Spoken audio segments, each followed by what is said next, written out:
Assalamualaikum warahmatullahi wabarakatuh teman-teman. Di video kali ini kita akan menjelaskan tentang hasil pemaparan skripsi yang telah kami ambil untuk dijadikan PowerPoint. Nah, perkenalkan, saya sendirian di Maimuna dari kelas A dan teman saya Sukmani Widayanti. Di video kali ini kita akan menjelaskan tentang hasil skripsi yang kami ambil untuk dijadikan PowerPoint. Dalam hal ini kami akan mengangkat judul yang dimana pengaruh penggunaan faktor produksi terhadap produksi jagung (SIMES), studi kasus di Kelurahan Bakti Karya, Kecamatan Binjai Selatan, Kota Binjai. PowerPoint kali ini kita akan menjelaskan tentang apa saja isi dari PowerPoint yang diambil dalam skripsi dan akan dikoreksi sesuai dengan metode MPS. Pembagian pembahasan kali ini terbagi atas dua, yakni saya sendiri dan teman saya. Nah, pembahasan sesi pertama akan dijelaskan oleh teman saya, yakni Sukma.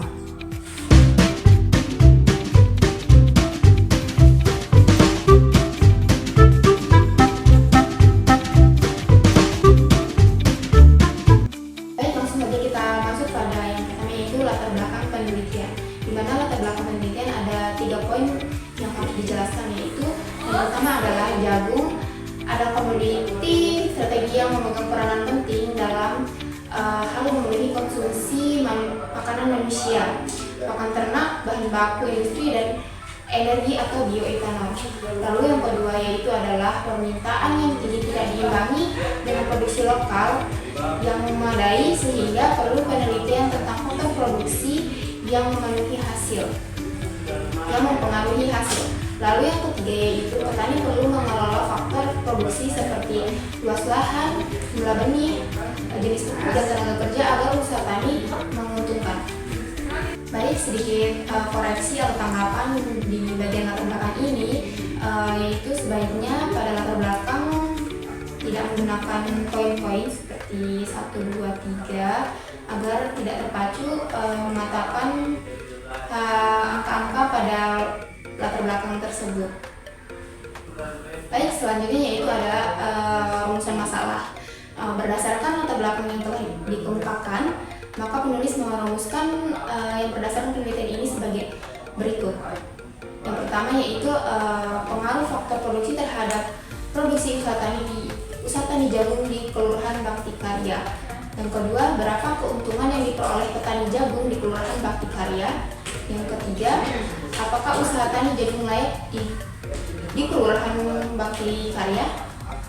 Baik, di sini juga ada sedikit tanggapan atau koreksi pada bagian rumusan masalah, yaitu pada rumusan masalah pertama seharusnya diberi tambahan katanya bagaimana agar dalam rumusan masalah pertama ini menjadi sebuah kalimat tanya, di mana pada rumusan masalah pertama itu tidak ada kalimat tanya langsung ada tanda tanya. Sebaiknya diberikan kata tanya seperti bagaimana. Lalu kemudian pada rumusan masalah ketiga yaitu apakah usaha tani jagung layak di Kelurahan Bakti Karya, sebaiknya kata tanya diganti menggunakan kata tanya yang bisa memaparkan atau menjelaskan, karena jika menggunakan kata tanya apakah itu jawabannya pasti antara iya dan tidak. Lalu selanjutnya yaitu bagian tujuan dari rumusan masalah dan gunaan penelitian. Berdasarkan dari rumusan masalah yang telah dipaparkan, maka tujuan dari penelitian ini adalah yang pertama, untuk mengetahui faktor produksi yang berpengaruh terhadap produksi usaha tani jagung di Kelurahan Bakti Karya. Kedua, untuk mengetahui pendapatan usaha tani jagung di Kelurahan Bakti Karya. Yang ketiga yaitu untuk mengetahui kelayakan usaha tani jagung di Kelurahan Bakti Karya.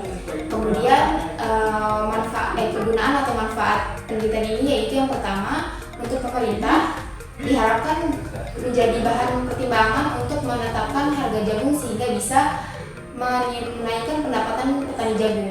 Yang kedua yaitu untuk petani, bahan pertimbangan dalam mengelola usaha tani jagung guna meningkatkan pendapatan.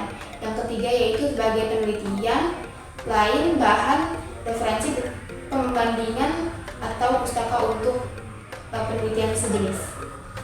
Nah, di sini tidak ada tanggapan atau koreksi mengenai isi skripsi di bagian tujuan dan kegunaan. sudah sesuai dengan teori MPS. Selanjutnya yaitu teori utama. Produksi dihasilkan dari bekerjanya faktor-faktor seperti tanah, modal, dan tenaga kerja. Faktor produksi meliputi tanah, modal, tenaga kerja, dan input lainnya seperti pupuk dan benih. Terdapat dua kelompok besar, yaitu yang pertama faktor biologis, yaitu seperti kesuburan tanah, pupuk, dan pestisida. Lalu faktor kedua yaitu faktor sosial ekonomi seperti biaya produksi, pendidikan, dan pengelolaan. Kelayakan usaha adalah suatu ukuran untuk mengetahui apakah usaha layak untuk dikembangkan. Layak dalam arti dapat menghasilkan manfaat bagi petani. Kelayakan usaha yaitu R per C rasio dan B per C rasio. R per C rasio usaha layak jika nilai lebih dari 1. B per C rasio usaha tani menguntungkan jika nilai lebih besar dari 1. Sedikit koreksi dari teori utama, yaitu sebaiknya pada bagian teori ini tidak usah terlalu banyak atau dipersingkat saja pada bagian penjelasannya. Baik, kita masuk pada bagian penelitian terdahulu. Yang pertama yaitu ada penelitian Remedi pada tahun 2015 menyatakan bahwa faktor luas lahan, modal, pupuk, dan tenaga kerja mempengaruhi produksi jagung di Kecamatan Meranggen, Kabupaten Demak. Hasilnya yaitu variabel benih memiliki efisiensi lebih besar dari 1, menunjukkan peningkatan kebutuhan penggunaan benih. Kemudian ada penelitian dari Suryana pada tahun 2007 yang menyatakan bahwa di Kabupaten Blora seluruh variabel bebas seperti luas lahan, tenaga kerja, varietas bibit, harga pupuk, jarak, jumlah tanaman berpengaruh signifikan terhadap produksi jagung. Lalu kemudian ada juga dari penelitian dari Simanungkalit pada tahun 2018 yang menyatakan bahwa di desa Bertungen Julu variabel luas lahan, pupuk, dan pestisida berpengaruh parsial terhadap produksi jagung, sedangkan benih dan tenaga kerja tidak. Sedikit koreksi atau tanggapan di bagian penelitian terdahulu ini, yaitu pada penelitian terdahulu ini bisa diambil bila ada pembahasan yang berkaitan dengan pembahasan penelitian ini. Lalu karena penelitian kami berkaitan dengan penelitian terdahulu, jadi kami mengambil penjelasan mengenai penelitian terdahulu. Baik, selanjut di kerangka berpikir, di mana kerangka berpikir ini ada sebuah skema di mana dimulai dari usaha tani jagung yang akan menghasilkan input produksi. Dalam input produksi ini membutuhkan yang namanya biaya produksi, di mana biaya produksi ini akan menghasilkan output produksi. Dalam output produksi ini ada faktor yang mempengaruhi produksi, yakni yang pertama luas lahan, ada benih, pupuk, dan tenaga kerja. Dalam hal ini, output produksi akan mendapatkan penerimaan secara tidak bersih. Nanti akan dianalisis lagi sehingga mendapatkan pendapatan. Nah, pendapatan ini akan dianalisis lagi secara konvensional dan lebih dalam lagi, apakah kita akan mengetahui layak atau tidak layaknya suatu usaha itu. Semua faktor produksi yang saya sebutkan tadi secara bersama-sama mempengaruhi hasil produksi jagung parsial. Nah, beberapa faktor produksi memiliki pengaruh lebih signifikan dibandingkan yang lain, seperti luas lahan, benih, pupuk, dan tenaga kerja berdasarkan hasil penelitian. Baik, dalam kritikan teori, dalam kritikan kerangka berpikir seharusnya sudah sesuai dengan penelitian yang telah kami ambil. Mungkin tidak ada koreksi untuk hal itu. Baik, kita lanjut di metodologi penelitian, di mana ada lokasi dan juga ada metodologi penarikan sampel. Di mana dalam lokasi ini penelitian ini dilaksanakan di Kecamatan Binjai Selatan, Kota Binjai. Lokasi penelitian dilakukan secara sengaja atau purposi. Metodologi penarikan sampel yakni sampel 30 petani dihasilkan dari 20% dari populasi 150 petani yang ada di desa tersebut. Baik, dalam metodologi penelitian ini ada sedikit koreksi yakni di judul. Sebenarnya yang pada umumnya itu tidak menggunakan metodologi tapi metode penelitian. Kita lanjut di metode analisis data, yakni adapun analisis data yang kita pakai pada kali ini yakni analisis regresi linear berganda, analisis pendapatan, dan analisis kelayakan atau RC per rasio dan B per C rasio. Koreksi pada slide ini mungkin lebih ke slide-nya, mungkin slide ini bisa dimasukkan ke dalam slide sebelumnya sehingga mereka bersatu tidak terpisah. Nah, di sini ada deskripsi umum dan daerah penelitian. Sebenarnya ketika kita mengikuti teori MPS, deskripsi umum dan daerah penelitian ini tidak wajib untuk dimasukkan ke dalam PowerPoint, tapi itu opsional ketika kalian ingin mau, berarti bisa. Kita masuk kepada tabel 2 komposisi kependudukan berdasarkan jenis kelamin Kelurahan Bakti Karya tahun 2019, di mana dari tabel 2 ini dapat dilihat bahwa besar penduduk di Kelurahan Bakti Karya sebesar 4.983 jiwa. Dengan demikian terdapat selisih jumlah sebesar 65 jiwa, di mana penduduk laki-laki lebih banyak dibandingkan penduduk perempuan. Dalam tabel 2 tadi tidak ada koreksi karena sudah sesuai dan juga penjelasan sudah signifikan, tidak mengulang kembali hal yang ada di tabel. Baik, kita masuk di hasil penelitian. Di sini ada tabel pertama yang untuk berfungsi sebagai penguatan data. Nah, berdasarkan data luas panen jagung per kecamatan di Kota Binjai tahun 2017 terlihat adanya distribusi luas panen yang tidak merata. Kecamatan Binjai Selatan memiliki kontribusi terbesar terhadap luas panen jagung di kota ini. Sementara Binjai Kota menunjukkan kontribusi paling kecil. Hal ini mencerminkan perbedaan kapasitas luas lahan, jumlah benih, jenis pupuk, dan juga tenaga kerja. Dalam hal ini ada sedikit koreksi, yakni pada judulnya, yakni hasil penelitian tidak mencantumkan judul utama pada subbab ini. Maunya ada hasil dan pembahasan. Langsung saja ada tabel 14, yakni penerimaan yang diterima petani jagung. Tabel ini menggambarkan pendapatan yang diterima petani jagung berdasarkan hasil produksi, harga jual, dan penerimaan total. Terdapat data utama mengenai total produksi jagung, harga jual per kilogram, serta jumlah penerimaan secara keseluruhan. Selain itu, terdapat perhitungan rata-rata yang menunjukkan skala pendapatan berdasarkan rata-rata produksi dan harga jual. Data ini memberikan gambaran ekonomis dari aktivitas pertanian jagung yang diolah dari data primer tahun 2019. Nah, pada koreksi slide ini, sumber data primer diolah 2019 itu tidak perlu dicantumkan. Baik, pada tabel 15, pendapatan yang diterima petani jagung.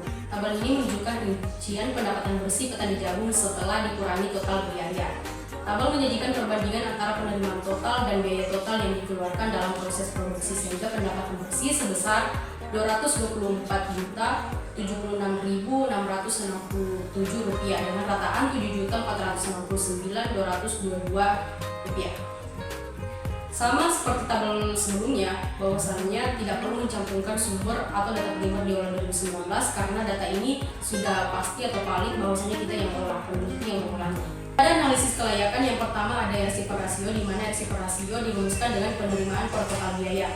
RC rasio sebesar Rp360.900.000 dibagi dengan 136.823.33.000, di mana RC rasio dihasilkan 2,64. Artinya dari perhitungan ini RC yang diperoleh lebih dari 1 yang dapat disebutkan usaha jagung yang dilakukan oleh 30 petani jagung di Kecamatan Binjai Selatan menguntungkan untuk diusahakan.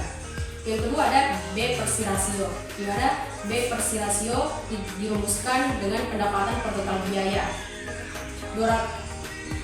B per C rasio dalam penelitian ini sebesar Rp224.076.667 dibagi dengan 136.823,33 di mana B per C rasio menghasilkan 1,64 sama dengan sebelumnya, bahwasannya B per C rasio lebih besar dibandingkan 1. Yang dapat disimpulkan usaha tani jagung yang dihasilkan oleh 30 petani jagung di Kecamatan Binjai Selatan layak untuk diusahakan. Dalam hal ini tidak ada koreksian karena sudah sesuai dengan penelitian yang ada di deskripsi. Kita masuk di tabel 16, yakni data produksi per musim panen. Berdasarkan data produksi per musim panen terlihat bahwa produksi paling rendah di angka 2.400 dan produksi paling tertinggi di angka 5.000, yang berarti ada peningkatan secara signifikan.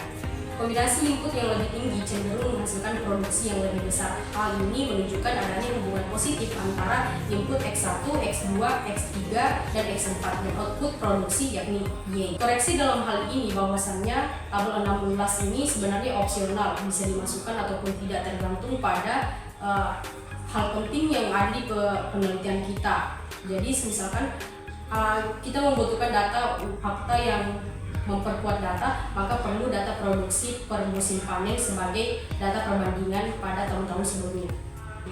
Masuklah kita di kesimpulan, di mana ada 3 kesimpulan yang tertuju pada rumusan masalah yang berada di slide awal. Di mana yang pertama, faktor produksi seperti luas lahan, benih, dan pupuk berpengaruh terhadap produksi jagung. Yang kedua, usaha tani jagung di Kelurahan Bakti Karya menguntungkan dengan pendapatan rata-rata 7.469.22.000 per musim panen. Yang ketiga, usaha jagung dengan nilai RC rasio 2,64 dan BPRC rasio 1,64. Hal tersebut menunjukkan bahwa usaha tani jagung di Kecamatan Binjai Selatan menguntungkan dan layak untuk diusahakan. Pada slide ini koreksi tentang kesimpulan, yakni sudah sesuai dengan rumusan masalah yang ada di slide awal tadi.